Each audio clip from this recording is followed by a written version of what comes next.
Assalamualaikum warahmatullahi wabarakatuh. Nama saya Ratu Malaysia Mediani dengan NIM 6670220001 dari kelas 4A. Tujuan dibuat video ini untuk dapat memenuhi tugas UTS saya, yaitu mata kuliah Perbandingan Sosial dan Politik. Nah, di sini saya nanti akan mengkomparasi mengenai sistem pemerintahan, budaya dan ekonominya negara Jerman dengan negara Jepang.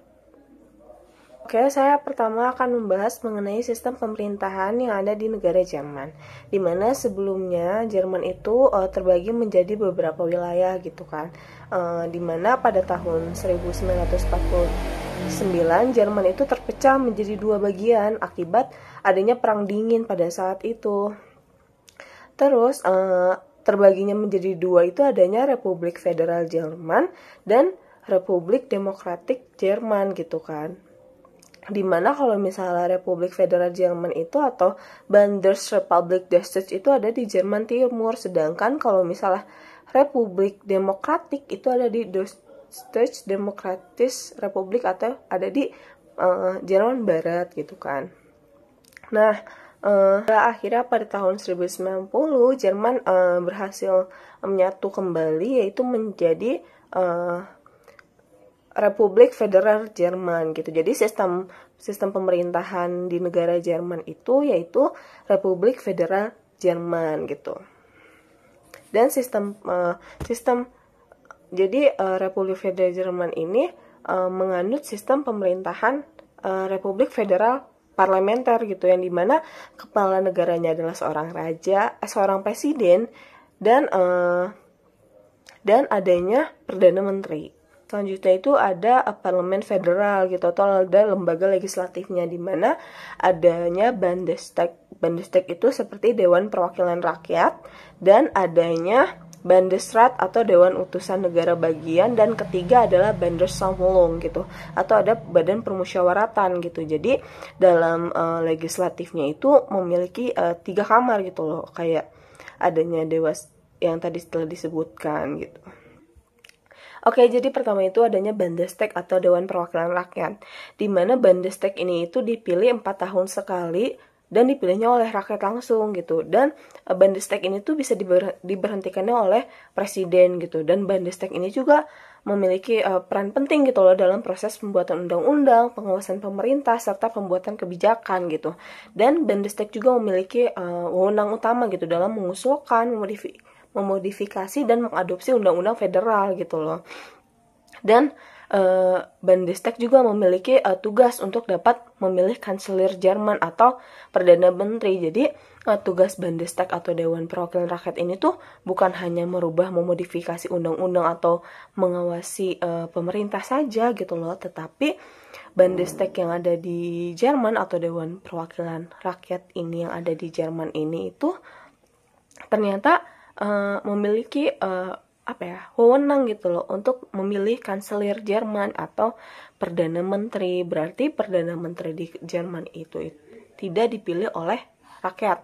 Jadi perdana menteri itu juga bukan dipilih oleh presidennya gitu, tetapi perdana menterinya itu dipilih oleh Bundestag gitu, atau Dewan Perwakilan Rakyat yang ada di Jerman gitu.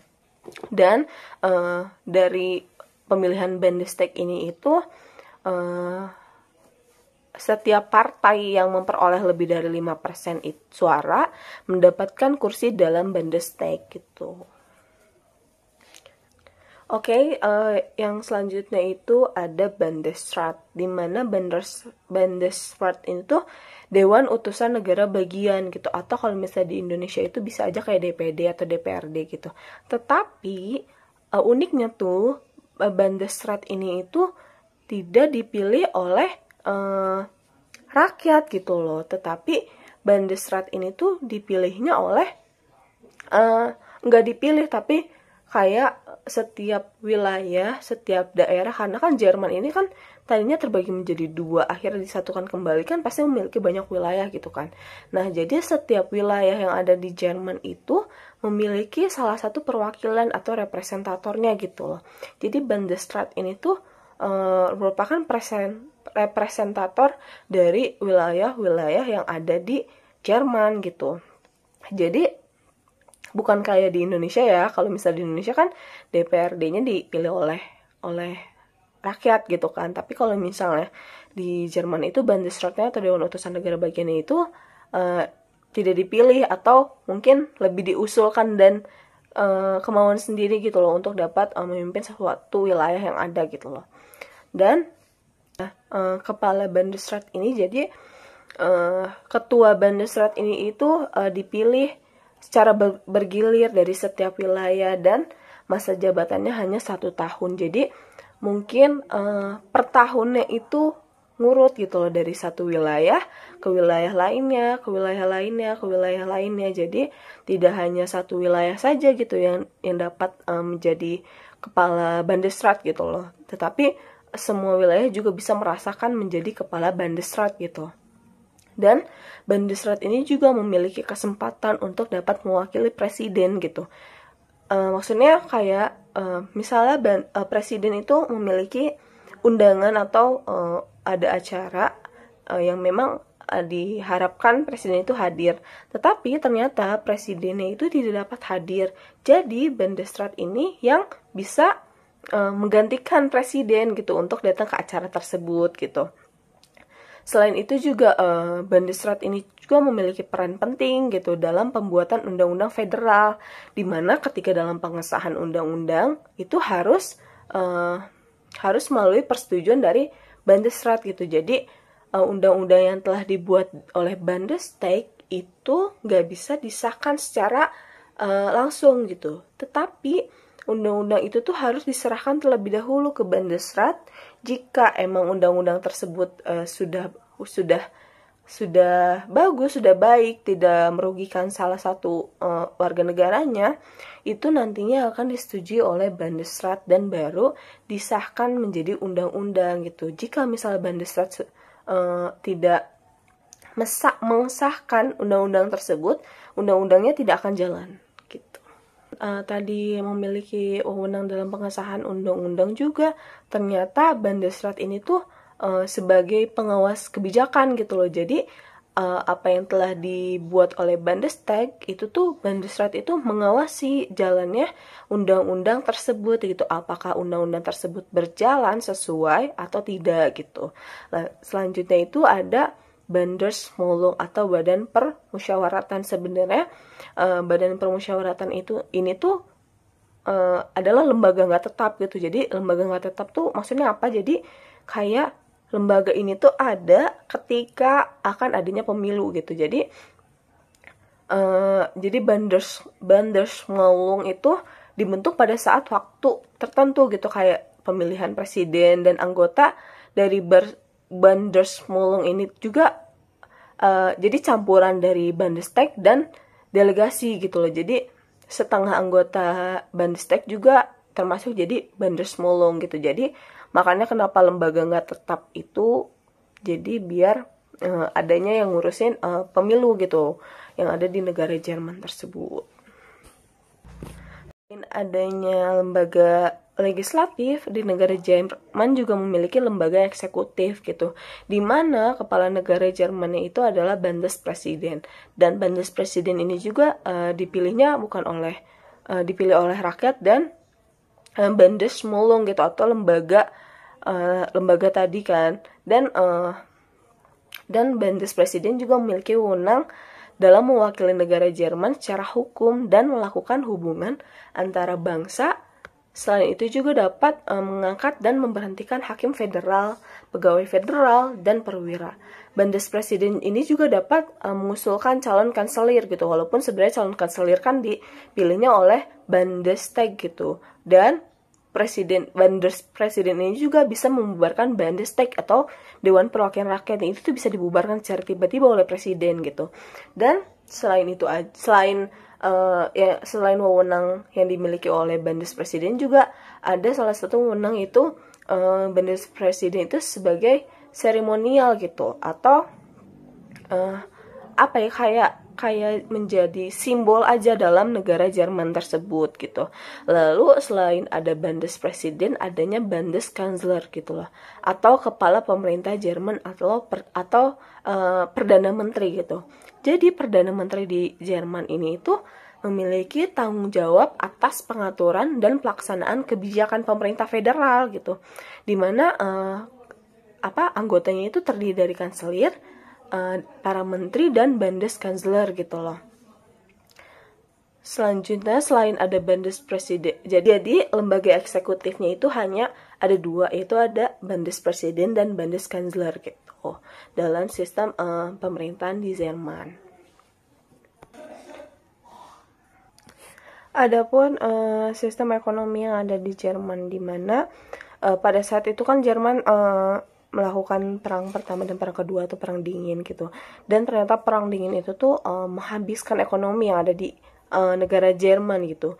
Bagi Jerman itu perang tidak hanya menghabiskan semua persediaan bahan dan material, tapi juga memaksa para pekerja dan mesin yang ada untuk bekerja lebih ekstra gitu. Jadi Hitler itu memberikan keluasan kepada Sachs guna bisa memanfaatkan semua aspek industri perdagangan dan juga keuangan gitu.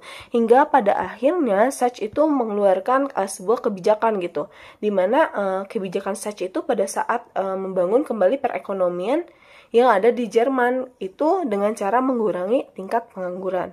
Data tingkat pengangguran yang ada di Jerman itu pada bulan Maret tahun 1932 itu pengangguran yang ada di Jerman itu mencapai puncaknya gitu, mencapai tinggi-tingginya, yang dimana kan berdasarkan survei itu terdapat sekitar 6 juta orang Jerman itu tidak memiliki pekerjaan gitu. Dan tapi kenyataannya diperkirakan pengangguran itu melebihi data survei gitu. Jadi data surveinya 6 juta, mungkin diperkirakan itu ada 8,75 juta masyarakat itu yang tidak memiliki pekerjaan gitu. Dan hingga pada akhirnya pada bulan September 1933 Sachs itu mulai melakukan kebijakannya gitu, atau mungkin mulai menerapkan kebijakannya itu. Adanya program untuk membangun jalan raya, dan pembangunan jalan raya ini juga menjadi kebutuhan untuk militer gitu. Terus selain itu juga kebijakan Sachs juga itu dengan cara pendanaan kepada industri-industri yang ada di Jerman gitu.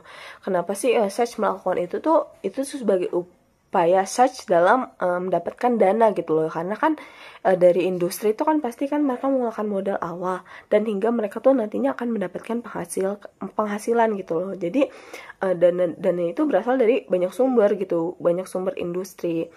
Dan mengenai kebijakan-kebijakan dari Sachs itu dalam perekonomian Jerman itu akhirnya perekonomiannya mulai membaik gitu, hingga akhirnya Jerman juga disebut dengan salah satu perekonomian terbaik di Eropa gitu.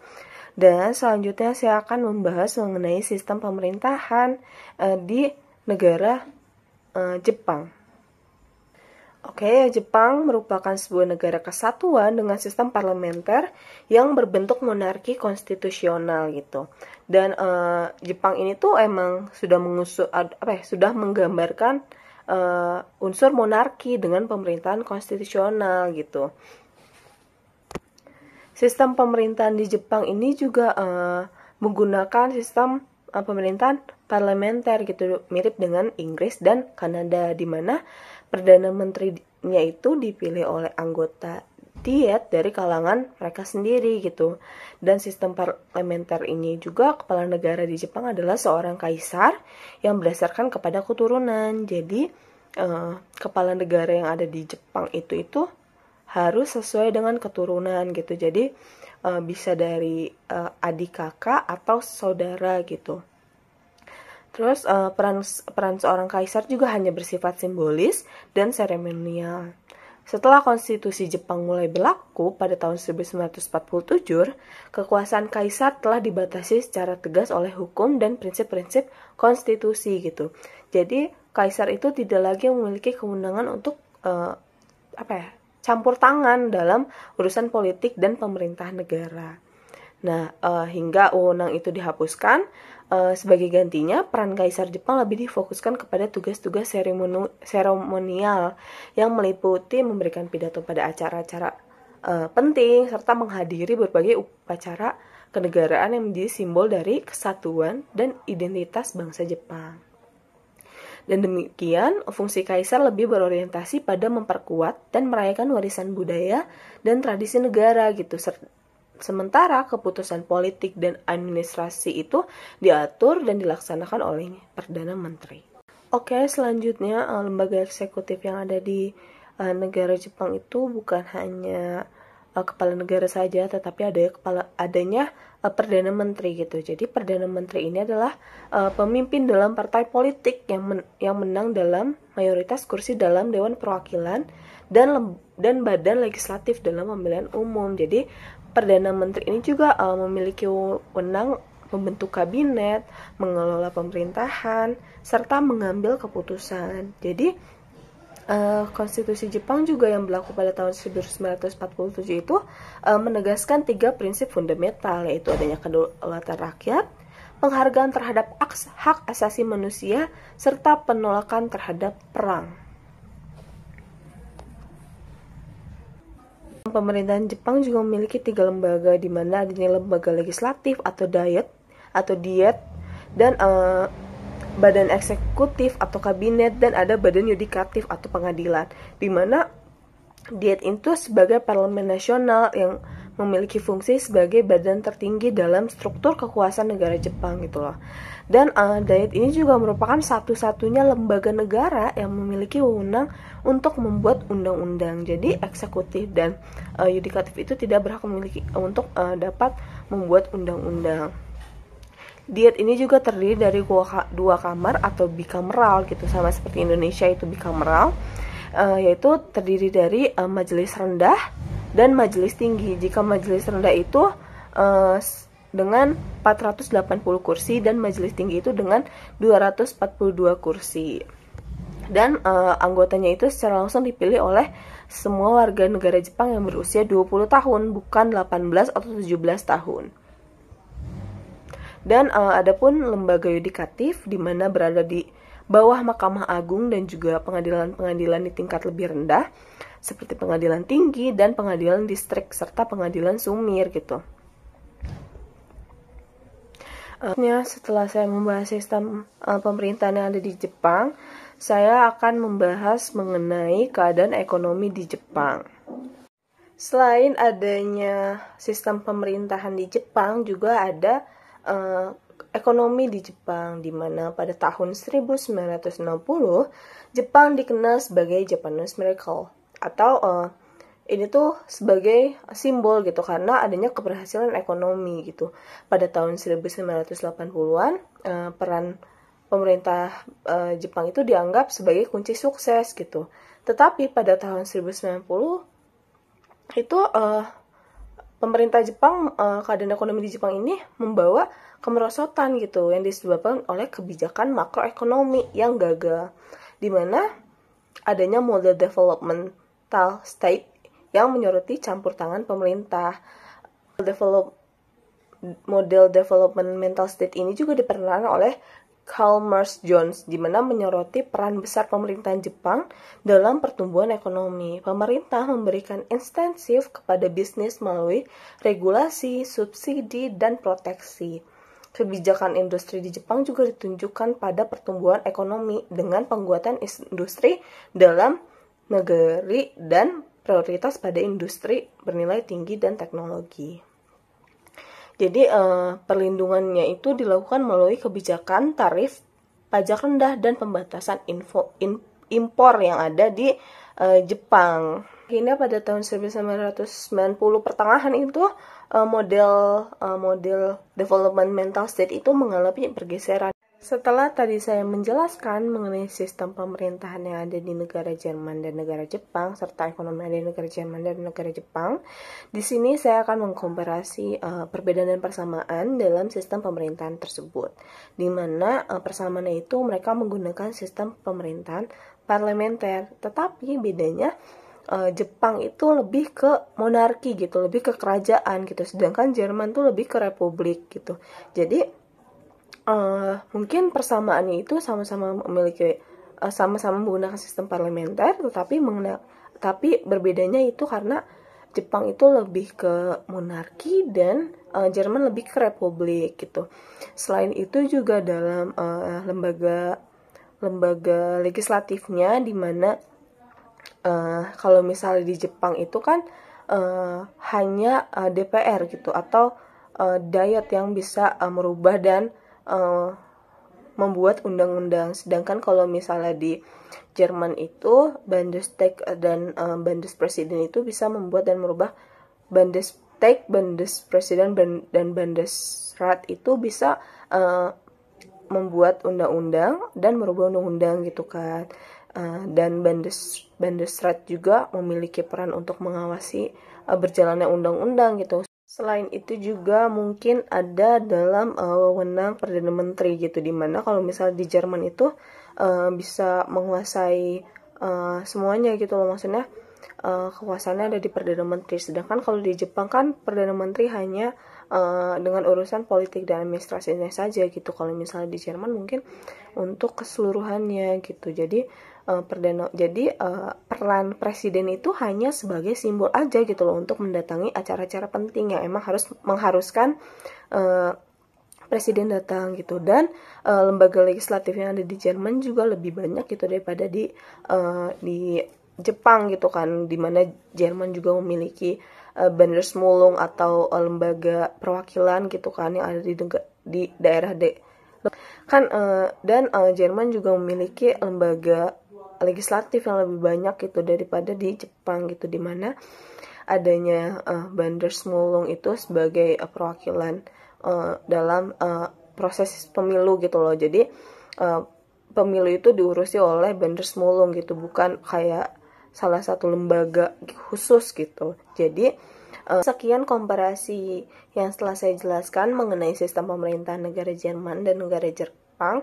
Semoga video saya ini bisa memenuhi tugas UTS.